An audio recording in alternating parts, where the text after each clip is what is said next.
આપણે બોલીએ કે ભાઈ ઘટમાં બિરાજતા શ્રીનાથજી, ઘટમાં બિરાજતા શ્રીનાથજી, પણ કોકનું કંઈક કરી નાખવાનું થાય ને ત્યારે ઘટમાંથી ઘડી ઘાટે વહી જાય છે.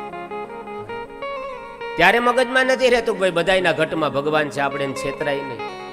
શાકભાજી લઈને બેન ઘરે આવ્યા ને રાડો પાડવા માંડ્યા. કેવા છે માણસો ને કઈ નીતિ ધર્મ જેવું હવે કોઈ નામ ક્યાં રહ્યું છે? એને ઘરવાળા કે શું આટલી બધી રાડો પાડે છે? અરે શાક લેવા ગઈ હતી, 50 રૂપિયાનું શાક લીધું, 100 રૂપિયાની નોટ આપી, 50 જણે પાછા આપ્યા. તો કે તો હિસાબ બધો બરોબર કહેવાય. અરે એમને આ નોટ પટ્ટીવાળી જો આપી દીધી. અરે એમાં આટલી બધી હું રાડો પાડે, લાવી પટ્ટીવાળી નોટ. અરે તમે શું કરશો? અરે રાધે ધૂન મંડળ વાળાએ સપ્તાહ બેસાડી. હા તો કે ત્યાં ગોર બાપાને આરતી થાળી ફરવાની છે.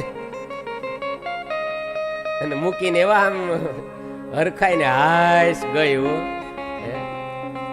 જે વર્તન જે વ્યવહાર આપણને ન ગમે એવું બીજા સાથે ન કરીએ, એને જીવનનું સત્ય કહેવાય.